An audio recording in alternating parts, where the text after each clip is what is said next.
को नमस्कार। सर्वप्रथम माता भगवती को प्रणाम करते हुए, परम पूज्य गुरुदेव को प्रणाम करते हुए आज की केस स्टडी, आज की वार्ता का प्रारंभ मैं आप लोगों के समक्ष कर रहा हूं।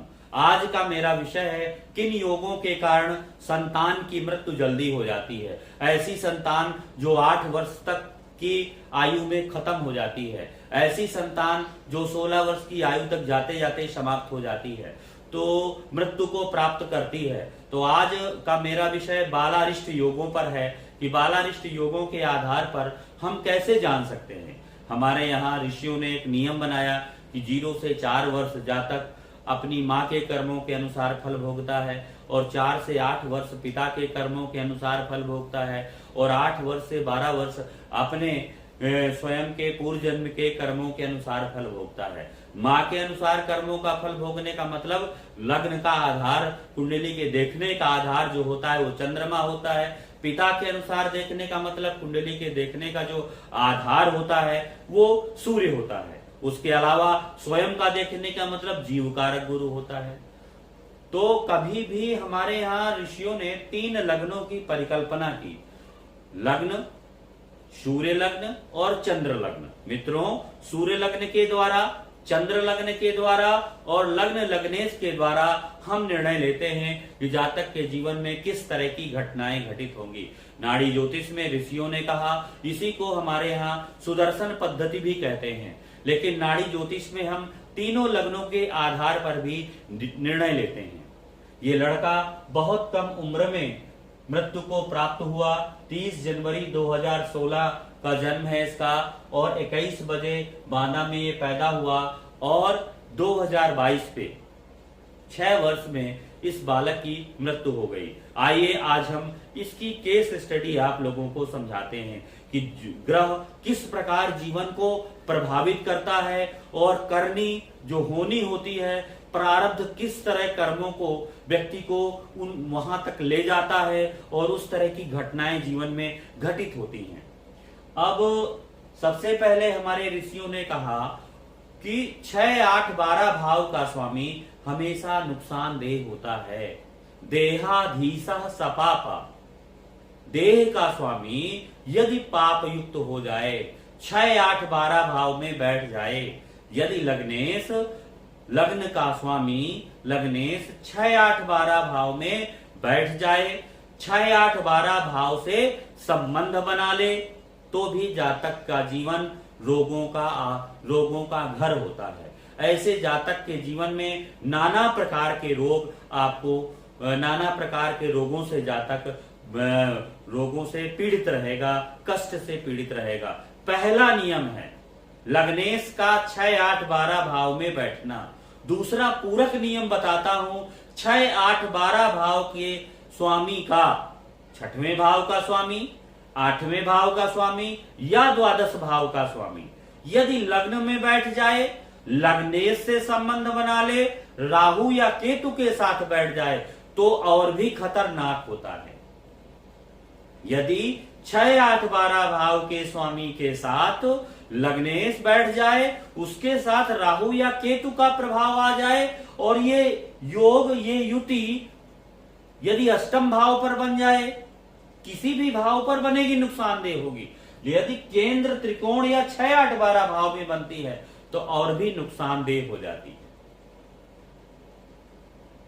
बच्चे के जीवन को जो देखने का जो आधार होता है, वो बच्चा चंद्रमा बाल्यकाल का कारक होता है। बच्चे का चंद्रमा देखा जाता है। जिस लड़के का चंद्रमा, जिस बालक का चंद्रमा कमजोर होता है, पीड़ित होता है, शत्रुओं से, शत्रु ग्रहों की दृष्टि में होता है, निगाह में होता है, और कृष्ण पक्षीय होता है, ऐसे लोगों को, ऐसे बच्चों को जीवन में शारीरिक परेशानियों का बड़ा सामना करना पड़ता है।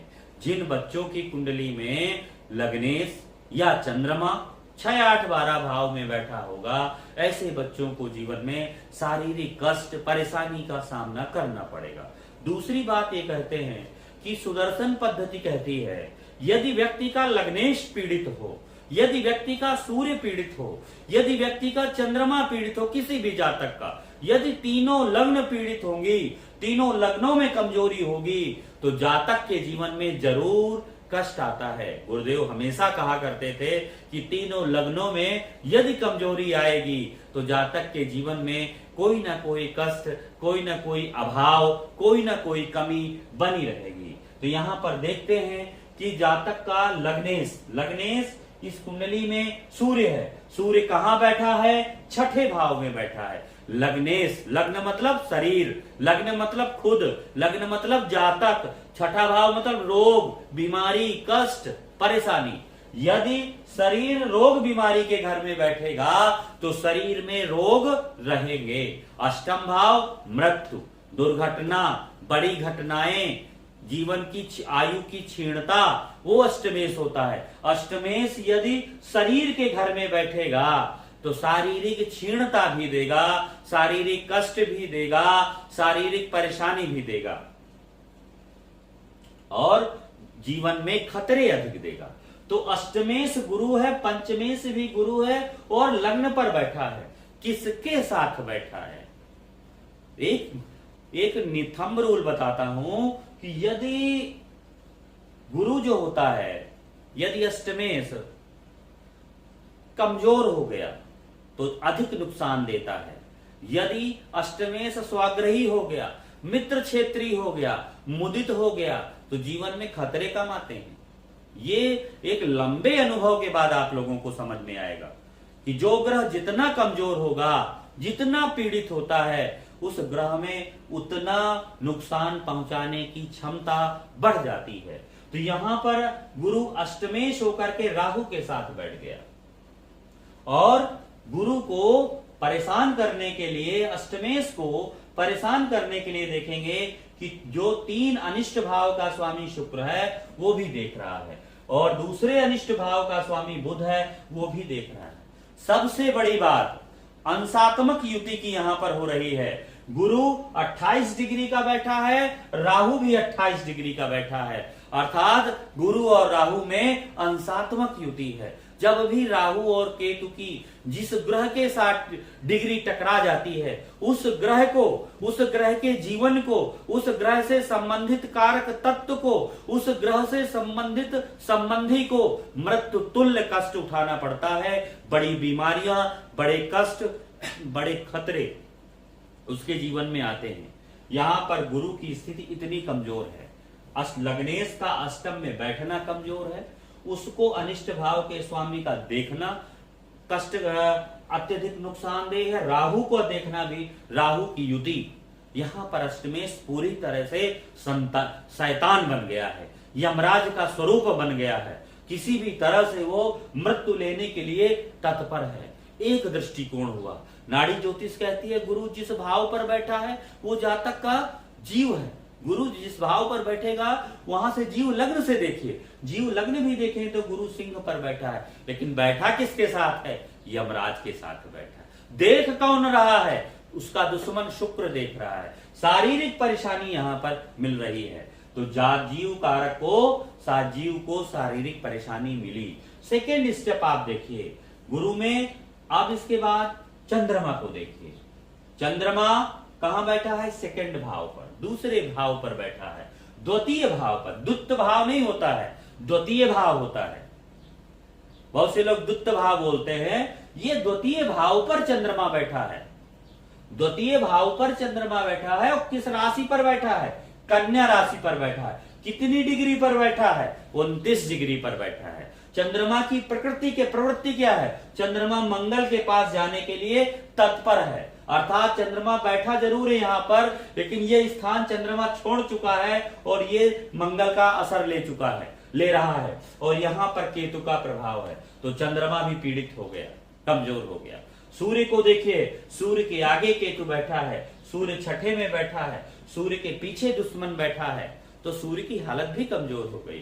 तीनों लग्न सुदर्शन पद्धति कहती है, जिस जातक के तीनों लग्न कमजोर होते हैं, जातक को कोई मानसिक परेशानी होती है, शारीरिक परेशानी होती है। जातक गूंगा था, बोल नहीं पाता था, इसमें आवाज केवल स्पष्ट शब्द नहीं कर पाता था। द्वितीय बुध को देखिए, बुध 22 डिग्री का बैठा हुआ है और यहाँ पर बुध जो है 22 डिग्री का बैठा हुआ है और द्वितीयेश है। इसके अलावा बुध पर क्या है, बुध के आगे चंद्रमा का प्रभाव है, इसलिए बुध कमजोर है।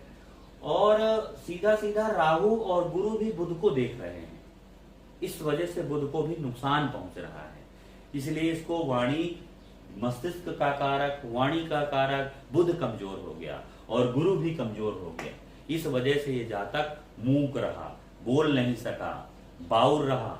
अब इस जातक की मृत्यु का जो संकेत बताते हैं, लग्नेश अष्टमेश का संबंध बन जाए और जितने ज्यादा ग्रह राहु केतु के चक्कर में आएंगे उतनी ज्यादा परेशानी जीवन में आएगी, उतने ज्यादा खतरे आएंगे। अब यहाँ पर देखेंगे राहु, गुरु राहु के चक्कर में है, राहु के चक्कर में शुक्र और बुध है, 3 ग्रह राहु के चक्कर में हो गए। केतु के चक्कर में क्या हो गया, केतु के चक्कर में सूर्य हो गया और मंगल हो गया, चंद्रमा भी यहाँ पर आ रहा है। लगभग सभी ग्रह राहु केतु के अंदर हैं। इस वजह से इस व्यक्ति को, इस जातक को अल्प मृत्यु का शिकार होना पड़ा। तो निष्कर्ष कहते हैं इस केस स्टडी में कि चंद्रमा जिसका कमजोर हो, तीनों लग्न जिसकी कमजोर हो, बहुत ज्यादा ग्रहों का संबंध राहु केतु से हो और लग्नेश का अष्टमेश से संबंध हो, अष्टमेश का लग्नेश से संबंध हो, लग्नेश अष्टमेश का राहु केतु से संबंध हो, मृत्यु उतनी ही नजदीक रहेगी। अब प्रश्न उठता है कि इसने ऐसा क्या किया। हमारा ज्योतिष जो होता है वो प्रारब्ध के अनुसार चलता है, तो गुरु को थोड़ा सा पीछे लाइए। गुरु को जो पीछे लाते हैं, कर्क राशि में लाते हैं, तो गुरु का संबंध सूर्य से हो जाता है। सूर्य 6ठे भाव पर है, अर्थात जातक को यहाँ पर 12 भाव पर जातक ने उच्चता तो ले ली, लेकिन 6ठे भाव में 6ठे भाव पर क्या है, सूर्य का प्रभाव। तो कहीं ना कहीं नारायण के प्रति, संसार के प्रति, सूर्य ही जगत है, जगत पिता है, लोगों का पालन पोषण करने वाला है। कहीं ना कहीं लोगों के पालन पोषण में, लोगों के जीवन में इसने बड़े खतरे उत्पन्न किए। आगे देखिए, मंगल, राहु, चंद्र और मंगल का योग बनता है। चंद्र मंगल राहु का योग धूर्त योग होता है, अर्थात इसने लोगों को, चंद्र मंगल क्या है, दांत का कारक है, चंद्रमा क्या है, भोजन का कारक है, राहु मुख का कारक है। मुख के बीच में, दांतों के बीच में कोई चीज, मुख के अंदर दांतों के बीच में कोई चीज जाएगी तो मृत्यु को प्राप्त होगी। तो इसीलिए क्या हुआ, इस जातक ने मंगल के साथ राहु जो होता है ना, वो क्या होता है, बड़ा स्वार्थी बना देता है, व्यक्ति को धोखेबाज बना देता है। धोखे, चंद्रमा तो साथ में बैठा है, इसने लोगों के साथ, परिवार के लोगों के साथ, अन्य लोगों के साथ इसने बड़े बड़े धोखे किए और अपने जीवन को सुखी बनाने के लिए बड़े गलत कार्य किए। सबसे ज्यादा नुकसान इसने अपने भाइयों का किया, अपने से छोटों का किया, अपने कुटुंब में माता तुल्य स्त्रियों के प्रति इसने गलत व्यवहार किया, जिसके कारण इसको श्राप मिला। इसलिए ये व्यक्ति अल्प समय में मृत्यु को प्राप्त हुआ और जब तक जिया तब तक कष्ट को प्राप्त करता रहा। जब भी गुरु के आगे राहु बैठा हो, चंद्र मंगल राहु का योग बन जाए, तो ये समझ लीजिएगा कि सजा लंबी मिलेगी, तगड़ी मिलेगी। आप छोटे पाप करके आओगे तो उसको, उनका प्रायश्चित है, लेकिन जो बड़े बड़े तगड़े पाप करके आए हो उनका कोई प्रायश्चित नहीं है। अगर आप व्यक्ति विकलांग पैदा होता है तो व्यक्ति का दोष नहीं होता है, उसके प्रारब्ध कर्मों का दोष होता है। व्यक्ति के दिल में छेद होता है, भगवान की उससे कोई लड़ाई नहीं होती, उसके प्रारब्ध कर्मों के कारण ही उसको उसके दिल में छेद होता है, जल्दी मृत्यु को प्राप्त होता है, वो प्रारब्ध कर्मों के कारण ही प्राप्त होता है। आप जैसे कर्म करोगे, जिस तरह करके आए हो, उसी तरह का लाभ आपको, सुख दुख उसी के अनुसार मिलेगा। सभी को जय भाई।